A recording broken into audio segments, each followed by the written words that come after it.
What's the worst feeling ever? I'm pretty sure my cat is nearing the end of her life. I've had her for almost 14 years. Losing weight, throwing up yellow bile for weeks. I've been trying to get her into the vet but they haven't been answering their phones, don't give callbacks, or when they answer they say they're booked for the next 2 months and end the call. I finally found a vet that said she'll see if she gets a cancellation in the next few weeks and give me a call back. The morning after I dropped off my then girlfriend now wife at JFK Medical Hospital. For what would be a month and a half after an already 2-week stay at Mount Sinai Hospital after suffering a debilitating stroke. She was in rehab for 6 months. I woke up the morning after dropping her off in New Jersey, while I had to be back at our apartment in NYC that we just moved into, and started screaming.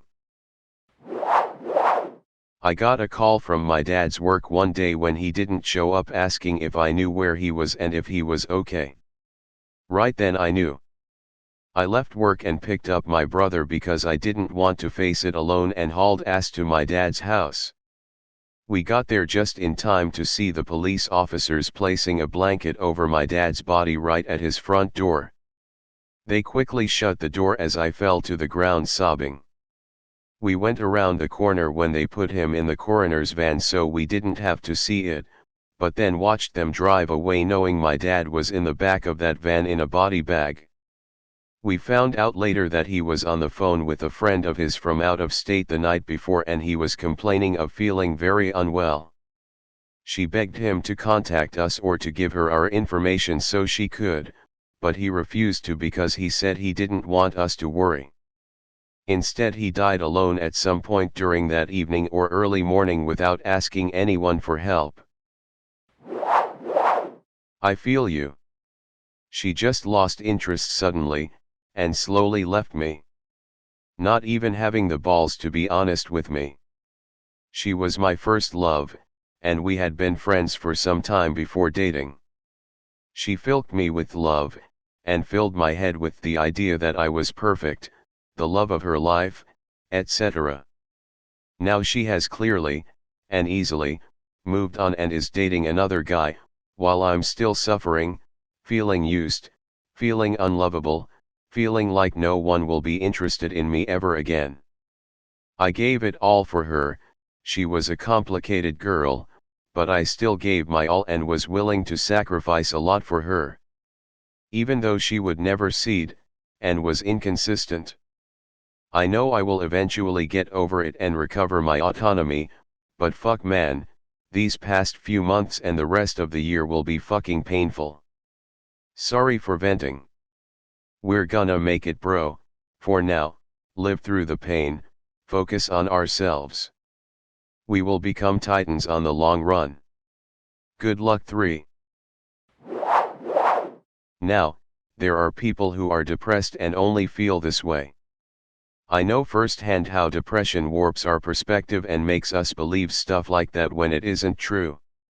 If that doesn't apply to you, it's all about perspective. You can be lonely with all the friends in the world, or you can be okay just by yourself. Just like anything else in life, there are pros and cons. Mostly everyone needs and craves that social interaction, I don't really. I get enough through work and small interactions with people. I'm good with all of it.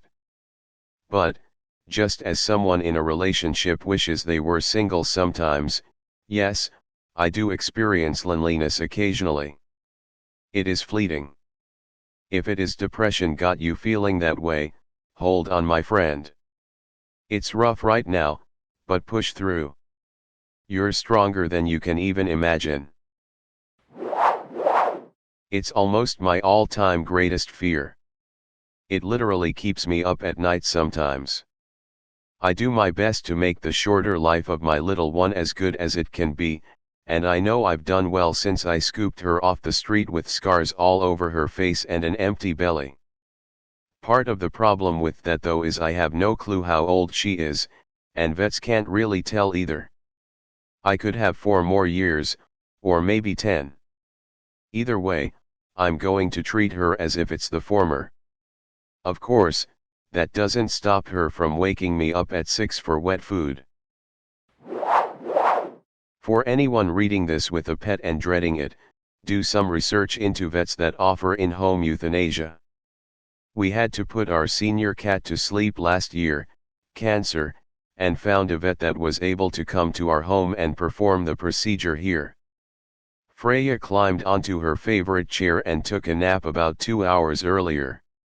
She roused a little bit when she was given the sedatives, and then she was able to peacefully drift off with my partner and I petting her.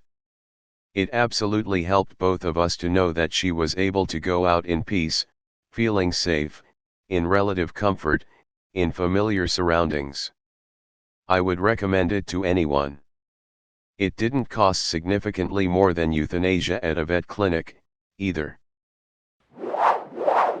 I'm a vet tech and this is absolutely the worst. Whether it's a whole family saying goodbye to their beloved dog with cancer, a single middle-aged lady saying goodbye to her elderly kitty, or anything in between, it's heartbreaking. I do everything in my power to make the room a safe space to grieve. It's not easy to say goodbye, and I know there will be a hole left where that furry being used to be. Cry. The staff understands. Cry and hold your friend.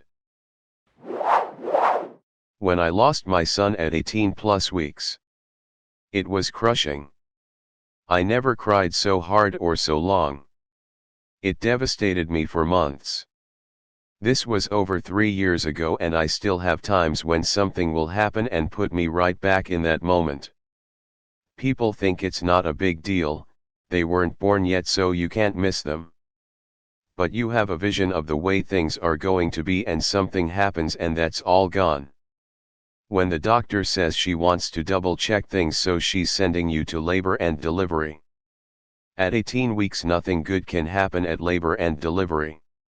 You know what's going to happen but they won't tell you yet. And then things turn into a blur and you're at the hospital and her blood pressure is spiked to 200/110 and you think you might lose them both. And then they make an 18-week baby be born and you see this little boy and he has hands and feet the size of Barbie dolls and all their fingers and toes and a face that looks like yours and a skinny chest with Barbie dolls and all their fingers and toes and a face that looks like yours and a skinny chest with ribs you can see the heart beating through until it doesn't anymore. You didn't even know how much your life changed to lead up to that moment and then it's all gone overnight and you don't know what you're going to do. Hearing about people with the name you chose makes you cry. You go in the nursery because you have to, and then you just stop and stare and you don't know what you're seeing anymore and how you can ever come in here again. If you put away something you had prepared, you're telling you're so. But you do move on. I don't believe things happen for a reason and I feel anyone who thinks this is God's plan worships a truly hateful God who murders babies to teach people life lessons. But we do take our grief and find a way to deal with it ourselves and we grow and we move on. I have 2 perfect little boys now because we moved on, and nothing in the world can stop me from spending every moment I can playing with them and holding them and letting them know that their father will be there for them as much as he possibly can for as long as he possibly can. I don't know why, but whenever I see/hear about someone being denied something they were very excited about, I get an overwhelming feeling of sadness and empathy for them. This tends to be even stronger when it's just a small thing. The worst by far is when it has to do with food. If someone says they're hungry, I immediately start to feel desperately bad for them, looking for anything I can do to fix it. Once when I was a kid I ate all the Oreos and my mom said that she wanted one. I nearly cried. I felt so bad, like how dare I deprive my mother of a small joy because of my own selfishness. I still think about that, even though I know she didn't care that much. She even told me as much at the time, when she saw how devastated I was. Another example was a TikTok video I saw a while back where this girl was with her boyfriend in a coffee shop. He ordered his drink, and when she went to order hers he said he wasn't buying her anything. She looked so excited when she ordered and immediately looked so sad when she had to tell the cashier never mind. I was absolutely heartbroken. I don't know if this even makes any sense or if anyone else understands this feeling, but it's a very specific and intense experience I have often, and I honestly wish I never had to feel it again. LOL. I just want, more than anything, for people to be able to feel those small joys, and that it is never taken away from them. Saying that you have fucked something important up, career-ending mistake, etc., that there is no way to fix but it hasn't been discovered yet. The feeling of living in the calm before the storm, having this thing hanging over you, waiting for it to be discovered, and hoping that it won't be even though you know there's no way to get away from it. Knowing that it will be almost a relief when the truth comes out, because at least the stress of waiting will be gone. Fuck, I think that's happening to me now. They were the closest I ever got to a person. We talked every day and I would stay up till like 5 a.m. to talk to them. Then about a month ago it just suddenly stopped. We've spoke for like 2 minutes since then. We didn't have a massive argument or anything, we literally never argued once.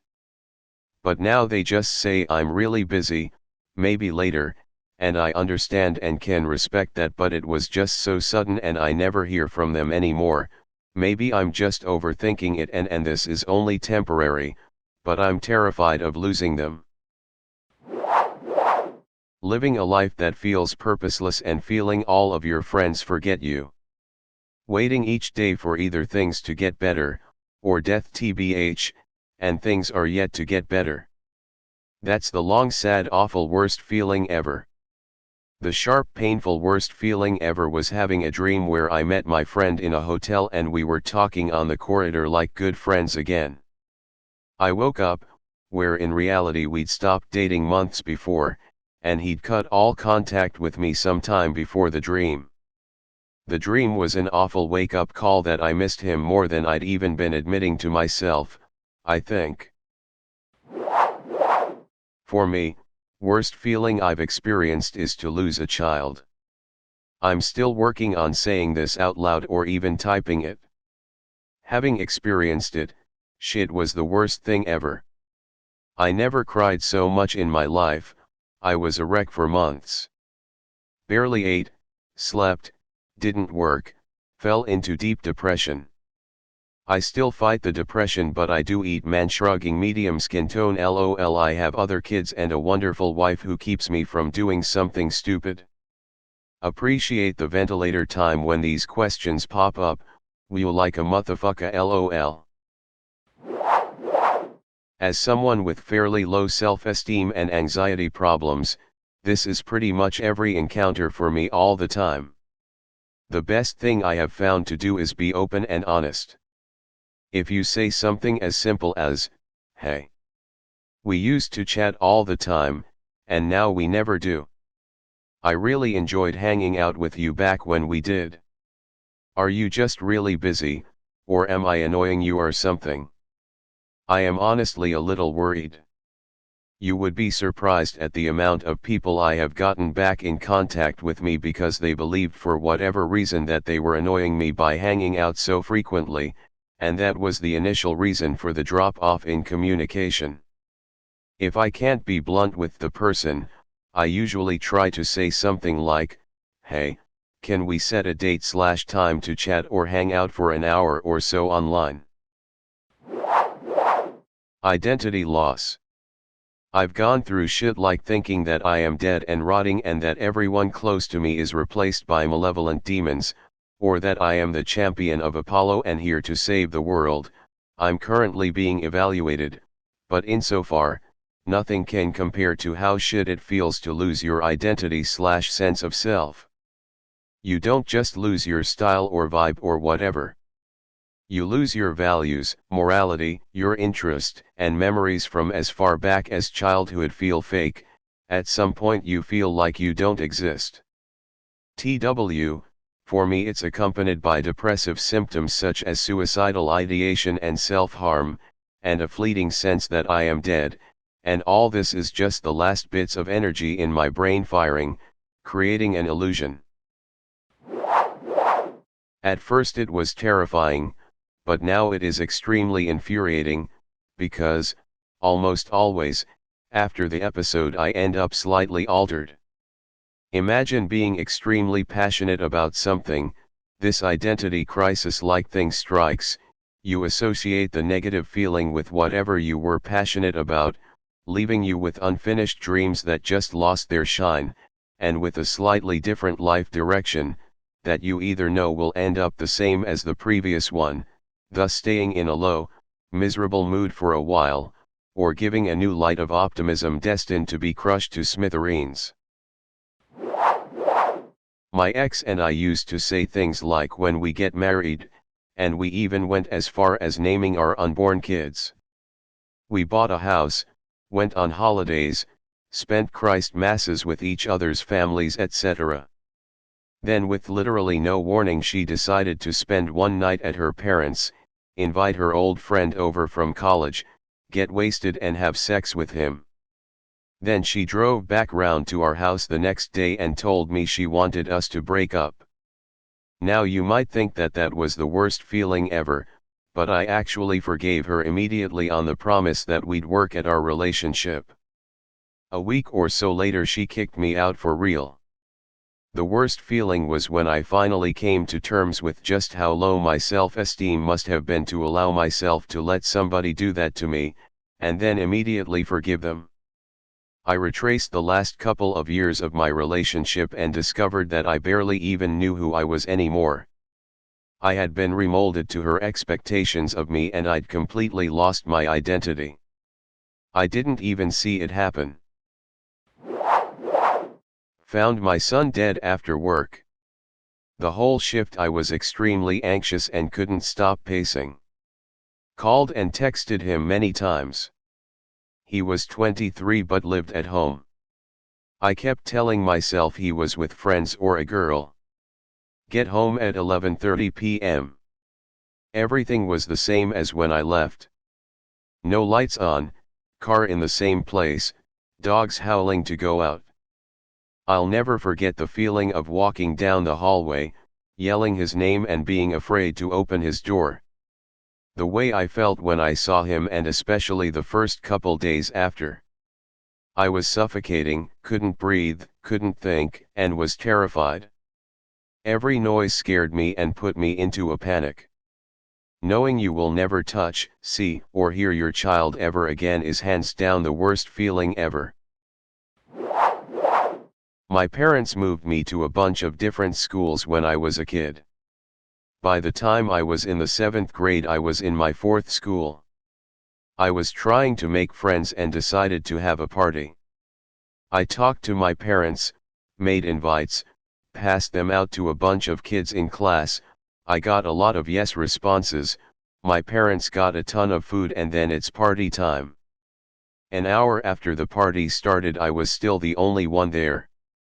No one came. No one called.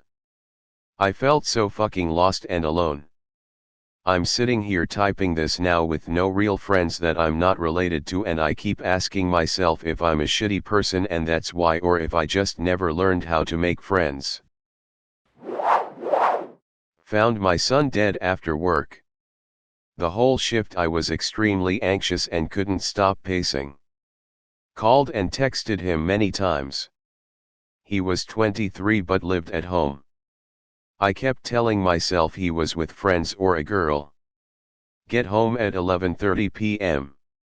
Everything was the same as when I left. No lights on, car in the same place, dogs howling to go out. I'll never forget the feeling of walking down the hallway, yelling his name and being afraid to open his door. The way I felt when I saw him, and especially the first couple days after. I was suffocating, couldn't breathe, couldn't think, and was terrified. Every noise scared me and put me into a panic. Knowing you will never touch, see, or hear your child ever again is hands down the worst feeling ever.